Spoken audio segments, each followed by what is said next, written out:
오늘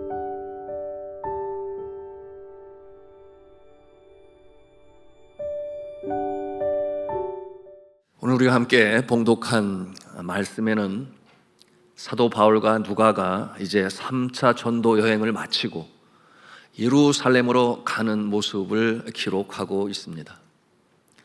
예루살렘 성을 방문하는 사도 바울의 마음에는 알고 있었지요. 그가 예루살렘에 들어가게 되면 같은 동족이 그를 핍박하고 박해할 것이다. 사도 바울은 알고 있었습니다. 그러나 그럼에도 불구하고 그는 포기하지 아니했습니다.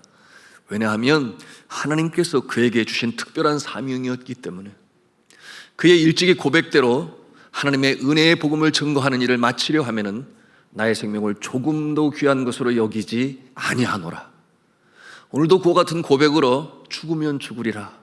그러나 이 사명 온전히 감당하기 위하여 나는 들어가겠노라 하는 그 사명의 일념을 가지고 있는 바울의 모습을 우리가 되합니다. 성도 여러분, 여기서 우리가 무엇을 배웁니까? 우리가 어떠한 목표를 이루기 위해서는 닥쳐오는 장애물을 통과하고자 하는 강한 확신과 믿음과 용기를 가지고 나가야 된다 라고 하는 것을 우리는 배웁니다. 이처럼 굴하지 아니하고 담력을 가지고 끝까지 일을 행하는 이와 같은 자세를 사명감이라고 그래요. 뭐라고 불러요? 사명감이다. 사명에 죽고 사명에 산다, 그런 표현도 있습니다. 검은대륙 아프리카에서 그처럼 처음에는 탐험가의 모습이었지만 그러나 그 인생 노후에는 진정한 선교사의 모습으로 살았었던 데이비드 리빙스톤, 그는 그렇게 고백을 했지요. 사명을 받은 자는 사명을 이루기 전까지는 죽지 아니한다, 그와 같은 명언을 남겼습니다. 오늘 사도 바울이 그 사명을 죽기로 각오하고 행하는데 하나님께서 그와 같은 자에게 어떻게 역사하시는지, 또 이 사도 바울은 어떠한 마음으로 그 일을 이루어가는지 말씀을 통해서 함께 은혜를 나누고자 합니다. 자, 성경 본문 21장 1절 말씀 어떻게 시작합니까? 우리 같이 읽도록 합니다. 시작. 우리가 그들을 작별하고 배를 타고 바로 곳으로 가서 이튿날 로도에 이르러 거기서부터 바다라로 가서. 자, 이 말씀해 보니 세 개의 지명이 나오지 않습니까? 처음에는 곳으로 가서, 이튿날에는 로도에 이르러, 그 다음에는 바다라로 가서. 여러분, 이와 같은 내용을 기록한 자가 누구겠어요? 누가복음과 사도행전의 기록자 누가였지요. 누가는 마치 항해 일지를 쓰는 것처럼 그 정확한 날짜와 그리고 지명까지 아주 세세하게 적어서 기록으로 남기고 있습니다.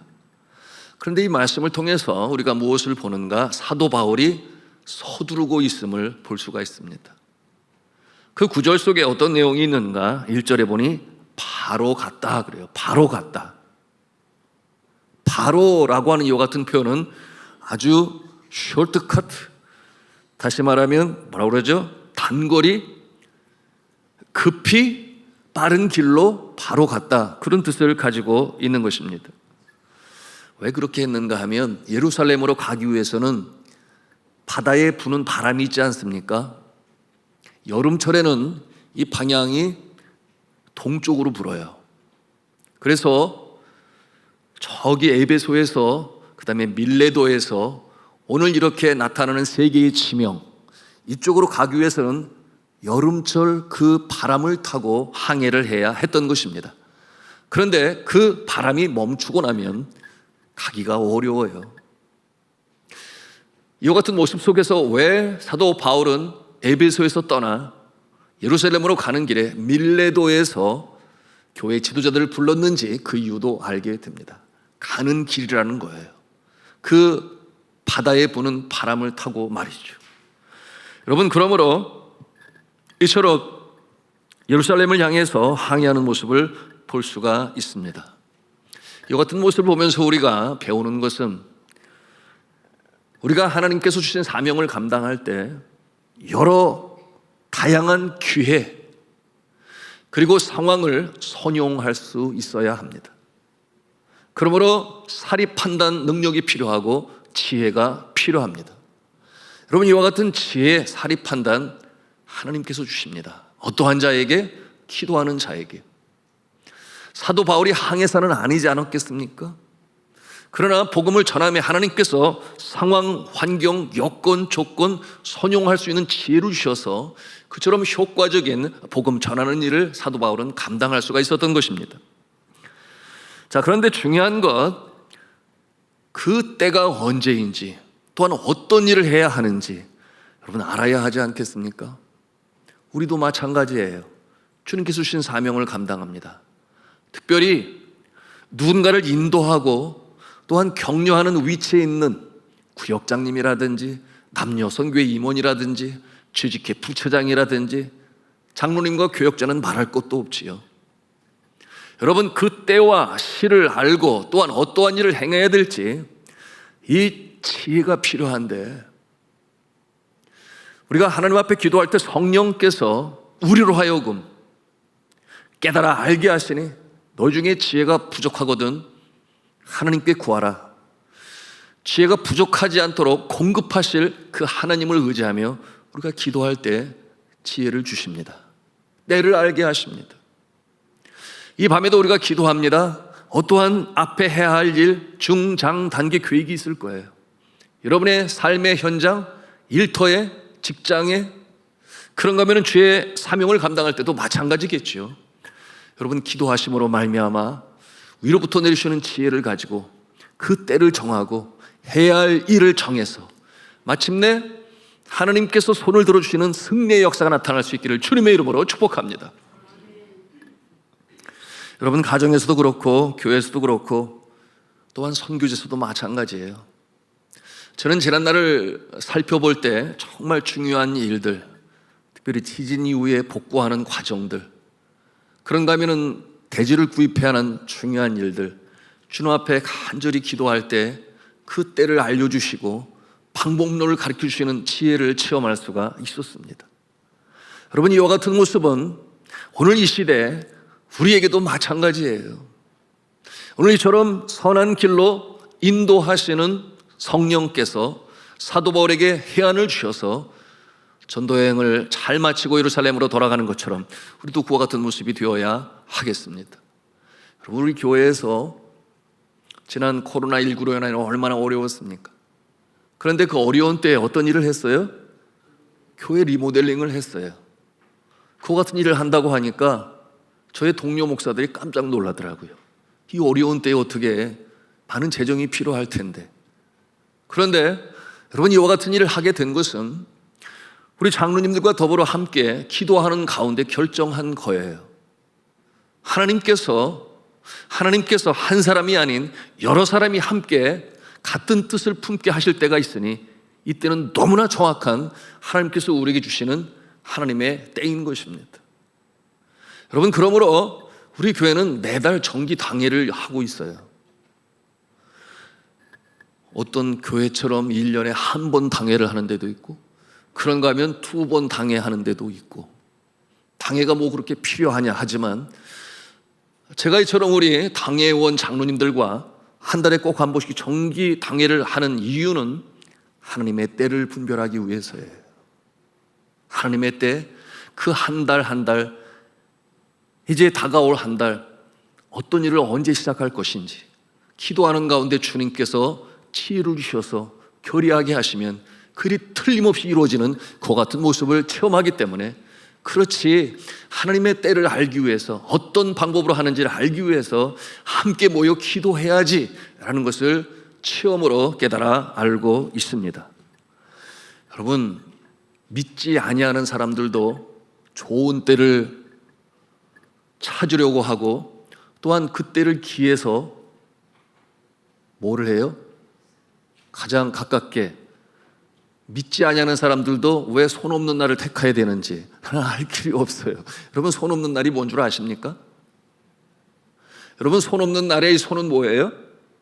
악령이고 귀신이에요.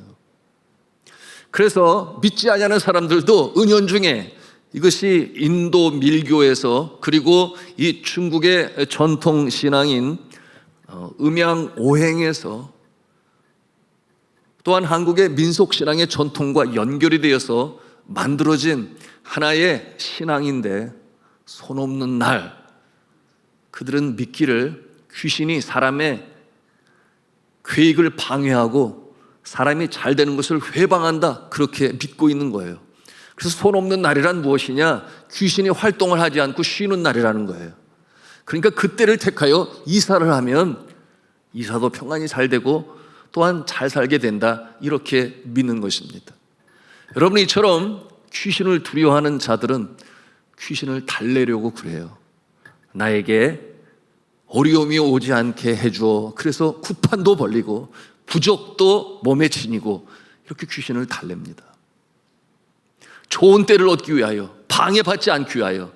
그런데 우리 믿음의 사람들은 귀신을, 악령을 달래는 게 아니라 예수의 이름으로 꾸짖고 쫓아내는 줄로 믿으시길 바랍니다. 이것이 예수 믿는 자의 권세인 것이에요. 세상 사람들과 다른 것입니다. 자, 우리 예수 믿는 사람들은 이렇게 손 없는 날 그런 거 없어요. 무엇이 중요하냐? 주님 앞에 기도하는 거죠. 그리고 성령의 인도하심을 따라서 행해야 할 것을 담대히 행하는 것입니다. 손 있는 날에 혹여나 이사하게 되면 어떻게 해야 돼요? 사탄아 물러가라, 내가 예수의 이름으로 명하노니, 어림도 없어, 이렇게 선포하고 믿음으로 나가면 손이 있는 날이든 손 없는 날이든 하나님이 함께 하시는 날이면 되는 줄로 믿으시길 바랍니다. 이 믿음을 가지고 이 세상을 살아가는 것이죠. 우리 교회가 이와 같은 모습으로 주님 앞에 기도하고, 주일학교도 마찬가지요, 남녀선교회 또는 안수집사의 권사회, 또한 재직회, 또 우리 청년부의 모든 모습들, 중요한 일을 눈앞에 둘 때는 반드시 기도하시기 바랍니다. 우리 정기당회를 통하여 장로님들이 함께 기도하고 계획을 하고 그리고 추진을 하는 것처럼 모든 각 기관들이 중요한 일 앞에서 기도함으로 성령의 인도하심을 받으시기를 주님의 이름으로 부탁합니다. 자, 하나님께서 제공하시는 시간 결코 낭비가 없습니다. 그것이 때로 고난의 기간이라 할지라도, 그 모습이 때로 기쁨의 시간, 인내의 시간 또는 안식의 시간이라 할지라도 하나님께서 우리에게 알려주시고 더 행하기를 바라시는 일에는 결코 낭비가 없어요. 왜냐하면 하나님께서 시간의 창조주가 되시고 시간의 주관자가 되시기 때문에 그러하십니다. 시간 속에 역사하시는 하나님께서는 그의 백성들 가장 선한 모습으로 열매 맺게 하심을 믿으시기 바랍니다. 그래서 기도해야 하는 거예요. 자, 보십시오. 사도 바울은 이 때를 알아서 움직이는 모습, 오늘 말씀을 통해서 계속 보여주고 있는데요, 보니까 사도 바울은 적당한 휴식의 때도 갖고 있음을 볼 수가 있습니다.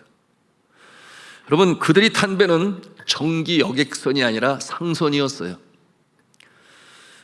자, 3절과 4절 말씀, 본 말씀 같이 읽도록 합니다. 시작.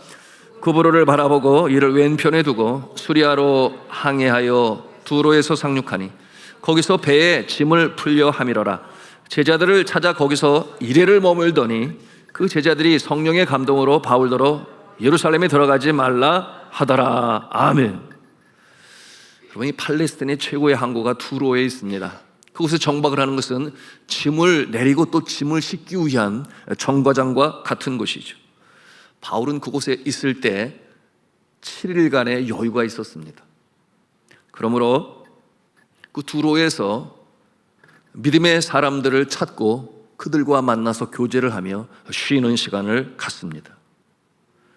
하나님께서는 이 바울이 예루살렘 성에 들어가서 당할 이 환난과 박해 그 이전에 이겨낼 수 있도록 충분히 안식하고 쉬고, 그러므로 재충전을 받을 수 있는 그 시간을 하나님께서 허락하신 것입니다. 여러분, 적당한 휴식은 사명을 온전히 감당하기 위해서도 필요해요. 건강의 회복도 있고 정서적인 회복도 있습니다. 그러므로 육신과 정서와 또 영적인 부분이 다시금 소생하고 회복되어 이제 중요한 일을 또다시 밀고 나가야 하는 이 모습이 바로 성령께서 사도 바울에게 주신 지혜인 것입니다. 여러분, 우리의 몸의 구조가 그러해요. 우리 몸은 보이는 부분과 보이지 않는 부분으로 이루어졌죠. 우리 눈에 보이는 모습은 육신이라고 할 수 있겠습니다. 보이지 않는 부분은 마음이라고도 하고 또는 정서라고도 해요. 그런가 하면은 세 번째는 영의 부분이 있습니다.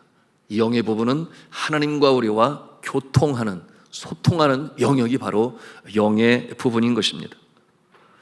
대부분 사람들은 어떻게 생각을 해요? 영이 건강하면, 영이 맑으면 마음의 평안도 있고 그리고 육신도 건강해질 수 있다, 그렇게들 믿고 있습니다. 여러분, 이와 같은 모습은 가장 중요한 본체는 영혼이다라는 생각 때문에 그런 생각을 가질 수가 있습니다. 그런데 우리의 몸은 이 혼과 영과 육이 아주 유기적으로 연결이 되어 있으므로 불과 분리 속에 살아갑니다. 잘못하면 그리스의 한 사상인 소위 영지주의라고 하는 이원론을 살펴보게 되면 뭐라고 그러는가? 영은 선하고 눈에 보이는 물질은 악하다. 그러므로 영은 선한데 육신은 악하다고 생각하여 이분법적으로 그렇게 생각을 하는 거예요. 그러나 말씀을 드렸습니다. 우리가 보고 있는 성경 말씀은 그렇게 하지 않습니다. 여러분, 그러므로 그들은 무엇을 강조했는가? 영이 살아나기 위해서 육을 죽이면 된다. 소위 금욕주의라고 그러죠.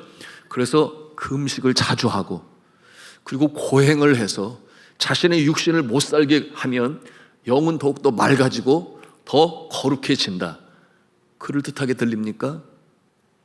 그러나 성경은 그렇게 말씀하지 않습니다. 여러분, 우리의 육신이 건강할 때 기도할 수 있는 힘도 생기는 것이고 우리가 육신이 건강하면 영혼도 더 힘을 얻을 수가 있는 것이에요. 이거 서로 불과 분리의 관계에 얽혀 있는 것입니다. 여러분, 그러므로 말미암아 오늘 이 사도 바울은 7일 동안 그곳에 머물면서 회복과 그리고 준비의 기간을 갖는데요. 자, 이제 여름 휴가철이 다가오고 있습니다. 여러분, 너무 일만 열심히 하지 마시고 안식과 또한 이 회복의 시간도 가지시기를 바랍니다. 어떻게 제가 전하는 말씀이 마음에 안 받아들여지시는 것 같아요? 자, 이 자리에 우리 가장도 계신데 여하튼 시간 내셔서 좋은 시간을 통해 영혼의 휴식 그리고 회복, 좋은 시간 가지시기를 주님의 이름으로 바랍니다. 그렇습니다. 우리의 육신이 건강할 때 정서적으로도 평안하고, 여러분, 정서적으로 평안할 때 기도할 수 있는 힘도 생기고, 그러므로 여러분의 혼과 영과 육이 주님 오시는 그날까지 강건하시기를 주님의 이름으로 축복합니다. 오늘 이와 같은 모습을 통해서 한 걸음 더 나가보면 하나님께서 우리의 영혼만 창조하신 것이 아니라 우리의 육신도 창조하셨습니다. 너무나 분명한 건 아니겠어요? 그러므로 태초에 하나님이 천지를 창조하시고 그 다음에 사람을 만드셨는데 흙으로 사람을 빚으사 그 코에 생기를 불어넣으시니 생명이 된지라. 여러분뿐만 아니라 아담이 독초하는 것을 좋게 여기시지 아니하신 하나님께서 함께할, 왜 그렇겠어요? 모든 동물은 제 짝이 있는데 아담은 독초했던 것이죠. 그래서 이제 아담이 잠잘 때 갈비뼈를 취하여 그로 여자를 만들었다. 그랬을 때 이 아담이 너무 기뻤지요. 사랑스러웠지요. 그러므로 하와를 보면서 뭐라고 그랬어요? 너는 내 뼈 중에 뼈요, 살 중에 상이다. 여러분, 그와 같은 찬사를 하게 됩니다. 그러므로 하나님께서는 흙으로 사람을 지으시고 그리고 아담의 갈비뼈를 통하여 여자를 지으셨습니다. 그래서 그럴까요? 저는 가끔 생각을 해보는데 왜 여자가 더 오래 살지? 여러분, 그 이유 아십니까? 여자가 평균 6세에서 7세를 더 사는데 이건 부인할 수 없는 통계학적으로 나타나는 모습이에요. 어떤 분은 그렇게 얘기를 하더라고요.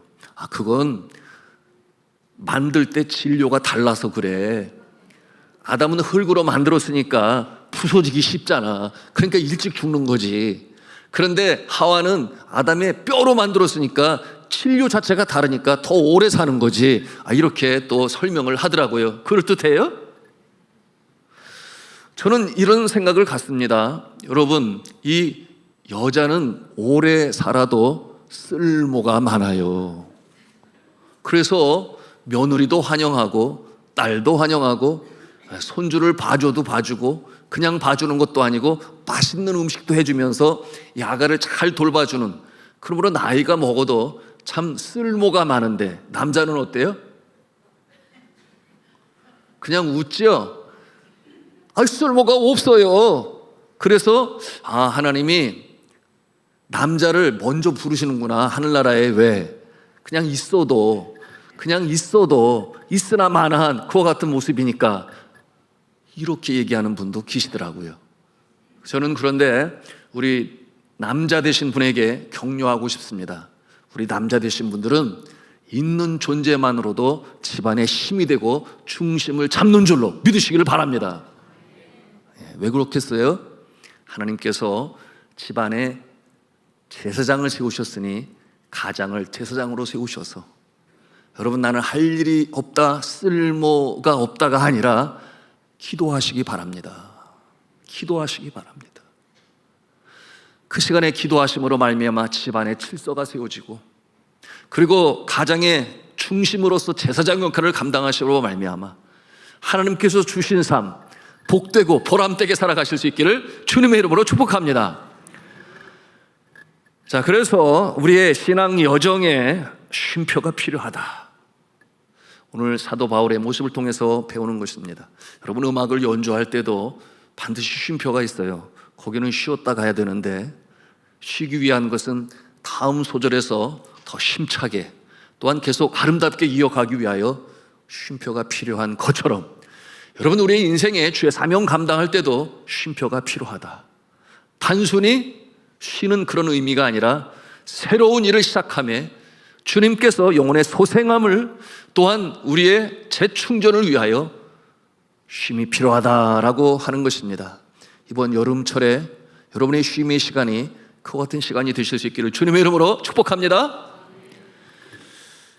저는 우리 성도님들이 정말 건강하시기를 간절히 기원합니다. 여러분의 몸이 건강하시기를 축복합니다.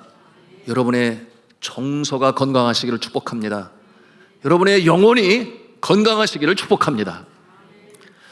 자, 8절 이하에 가이사라에서 7 집사 중에 하나인 빌립의 집에 유하는 바울의 모습이 있는데요. 그런데 10절에 보니까 유대로부터 아가보라고 하는 예언자가 방문을 해요. 이 예언자는 과거에 안디옥에서 성령으로 예언을 했죠. 뭐냐면 천하가 다 흉년에 들리라. 그리고 그의 예언은 정확히 맞았습니다. 그러므로 예루살렘의 기근으로 말미암아 예루살렘 교회가 어려움을 당하지 않습니까? 그러므로 하나님이 참 귀하게 사용하시는 예언자임에 틀림이 없어요. 그런데 이 아가보가 자신이 받은 성령의 계시를 받아서 사도 바울에게 권면합니다. 예루살렘 성에 가면 안 됩니다. 사도 바울이 나는 죽기를 각오하고 예루살렘 가기로 이미 작정하였습니다. 그럴 때 이 아가보가 사도 바울의 몸에 있는 띠를 가져다가 자신의 손과 발을 묶고, 그러면서 소위 데몬스트레이션 하는 거예요. 사도 바울, 당신이 예루살렘 성에 들어가면 이렇게 묶임을 당하고 그리고 어려움을 당하게 될 것입니다. 이와 같은 모습을 바라보는 이 사도 바울의 마음이 안타깝습니다. 어떠한 자라도 고생하고 힘든 거 좋아할 사람은 하나도 없어요. 비록 사도이지만 마찬가지겠죠. 그런데 그럼에도 불구하고 하나님께서 그에게 명하신 그 사명을 이루기 위하여 이미 나의 생명을 조금 더 귀한 것으로 여기지 않는다라고 다짐하고 고백했던 사도 바울이었기 때문에 굉장히 중요한 이 두 가지 목적을 가지고 예루살렘에 들어가는 것입니다. 이 같은 부분은 전에도 나누었어요. 그 기근으로 말미암아 어려움 속에 있는, 항상 가진 것을 공유함으로 가진 자나 없는 자가 함께 평안함을 이뤘던 교회가 기근으로 말미암아 어려움 속에 처하니 그동안 소아시아와 이 유럽에서 거둔 연보와 헌금을 전해주어야만 했습니다. 그래야 예루살렘 교회가 성도들이 다시금 힘을 내고 살아날 것이었어요. 그런가 하면 두 번째로는 자신이 언제 이 세상 떠날지 모르는데 나의 사랑하는 고륙, 나의 동족에게도 복음을 전해야 된다. 예루살렘 그 중심 센터에서 복음을 전하기 위한 목적으로, 복음을 전하기 위한 목적으로 그 예루살렘에 들어가는 거예요. 그러므로 생명을 무릅쓰고 들어가고자 하는 것입니다. 여러분, 이와 같은 모습으로 인하여 그는 결국 예루살렘에 들어갑니다. 그런데 어떤 일이 벌어집니까? 결박당하죠. 그의 모국은 히브리어로 복음을 전하게 되었는데 그는 백성 소동죄라고 고발을 당하여 감옥에 갇히게 됩니다. 무엇을 보여주는 것입니까? 여러분, 우리가 선한 마음을 가지고 주께서 나에게 주신 사명을 감당할 때 여러분 순종함으로 하나님께서 기뻐하시고 응답을 주시겠습니다만 때로는 어려움을 당할 때도 있습니다. 바울처럼 감옥에 갇힐 때도 있습니다. 여러분, 그 날이 짧지 아니했어요. 예루살렘에 있는 감옥에 있는 시간이 2년이나 되었습니다. 전에 사랑하는 성도 여러분, 우리가 순종함으로 사명 감당합니다. 그렇다고 해서 즉각 극각적으로 그 아름다운 열매가 나타나는가? 그렇지 않다라고 하는 것입니다. 물론 그런 경우도 있겠지만 그럴 때 우리는 인내할 수 있어야 하고 포기하지 말아야 하고 주님의 때를 기다리면서 그 상황을 이겨나갈 수 있어야 하겠습니다. 오늘 사도 바울이 아가보의 그 만류에도 불구하고 그렇게 눈물 흘리며 가지 않기를 바라는 그 모습들을 떨치고 예루살렘 성에 들어갔을 때 당하는 어려움, 그러나 그것이 끝이 아니었죠. 여러분, 그 장소는 어떠한 장소였습니까? 나는 로마도 보아야 하리라. 그 미지의 나라, 당시 모든 길은 로마로 통한다고 그랬는데 그곳에 영향력 있는 교회를 세워 복음이 급하고 강하게 역사하는 일로 로마를 꿈꾸었던 이 바울은 그곳에서 이제 지중해 배를 타고 항해를 하여 로마로 가는, 마치 기차역으로 말하면 플랫폼과 같은 그 과정이 바로 예루살렘 성에서 있었던 것입니다. 그것은 우리에게 굉장히 중요한 영적인 교훈을 주고 있습니다. 여러분, 우리가 사명 감당할 때, 순종함으로 할 때 예기치 않은 장애물이 닥쳐오고 때로는 그것이 바퀴로 다가올지라도 하나님이 계획하시고 준비하시고 인도하시는 그 과정은 반드시 아름다운 결과로 나타나는 줄로 믿으시기를 바랍니다. 오늘 사도 바울이 바로 그와 같은 모습을 우리에게 보여주는 것이죠. 여러분, 주님께서 사명 주십니다. 그리고 그 사명 이루시기를 바라십니다. 사명을 주실 때는 그 사명을 감당하기에 충분한 지혜와 능력과 믿음과 건강과 심지어는 물질과 사람까지도 붙여주시는 줄로 믿으시기를 바랍니다. 그러므로 순종함으로 사명을 감당합니다. 한 분의 이야기를 나누고 마치고자 하는데요, 이 순종 말이죠, 주님께서 주신 사명 이루기 위하여 어려움 속에서도 결국 승리한 믿음의 사업가입니다. 그는 누구인가? 바로 이랜드 그룹의 사업주인 박성수 회장이죠. 그 박성수 회장은 집사 시절에 뜨거운 신앙을 가지고 주의 몸된 교회를 섬겼습니다. 그런데 이 박 집사에게는 하나뿐인 여동생이 있었는데, 그런데 부모님이 이 여동생을 불신자와 결혼을 시키려고 하는 거예요. 그런데 그것이 이 박성수 집사님에게는 받아들일 수가 없는 것이었어요.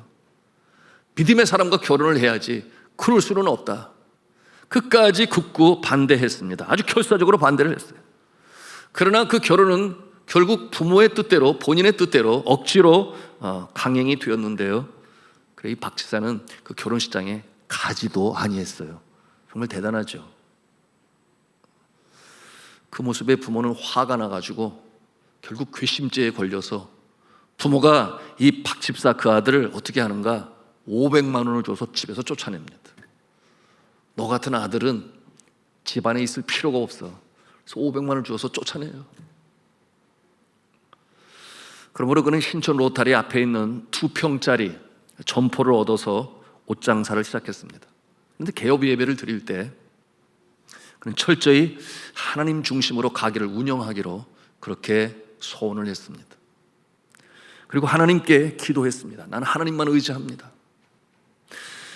하나님 날 도와주셔서 이 사업을 축복하여 주시고 나는 이 사업의 수익금을 선교하는데 주 앞에 드리겠습니다. 그와 같은 소원 기도를 주 앞에 드립니다. 그리고 그것이 비즈니스를 통하여 하나님의 나라에 참여할 수 있는 하나님의 사명이라고 그렇게 굳게 믿었습니다. 그러면서 기도하기를 뭐라고 기도했냐면 500만 원으로 시작하지만 그러나 이 사업이 10년 후에는 1000억 원이 되게 하여 주옵소서. 대단한 이 꿈과 비전 아니겠습니까? 500만 원으로 시작하지만 10년 뒤에 1000억 원이 되게 하여 주옵소서. 이와 같은 기도를 하나님께 드렸다고 했습니다. 이렇게 사업하는 그를 하나님께서는 축복하셨죠. 그리고 개업할 때 주님 앞에 소원하며 드렸던 기도를 하나님께서 기뻐 받으셨지요. 그러므로 응답을 하셨는데 10년 뒤인 1989년 10년 뒤에 정확히 1000억 원이 그의 그 사업에 하나님께서 주시는 축복의 액수가 되었던 것입니다. 할렐루야죠. 놀랍게 역사하셨습니다. 이랜드 그룹은 여러 많은 역경도 있었지만 그럼에도 불구하고 꾸준히 성장해서 30여 개의 계열사를 갖게 되었고 연간 매출 현재 6조 원이 넘어섰습니다. 이와 같은 모습은 우리나라 대재벌들 중에서 자산 총액 약 10조 9,100억 원 규모의 재계순위 48위에 자리하게 되었습니다. 자, 성도 여러분, 구원은 하나님의 자비와 은혜의 결과라고 한다면 축복은 무엇의 결과인가? 순종의 결과입니다. 다시 말씀을 드립니다. 구원은 하나님의 자비와 은혜의 결과라고 하지만 그러나 축복은 하나님께서 우리에게 맡기신 사명에 대한 순종으로 이루어지는 것입니다. 성도 여러분, 각자에게 주신 사명, 오늘 사도 바울의 모습을 생각하면서 순종함으로 주의 기쁨이 되시기를 주님의 이름으로 축복합니다. 그리고 마태복음에 주신 말씀처럼 착하고 충성된 종아, 내가 적은 일에 충성하였으니 내가 많은 것을 내게 맡기리라. 주인의 즐거움에 참여할지어다. 이와 같은 축복의 역사로 하나님을 체험하시고 하나님이 주신 사명 순종함으로 하나님의 기쁨이 되시고 그와 같은 모습을 통하여 많은 사람들에게 선한 영향력을 미치며 간증하는 인생이 되시기를 저는 주 예수 그리스도의 이름으로 축원합니다. 축원합니다. 축원합니다.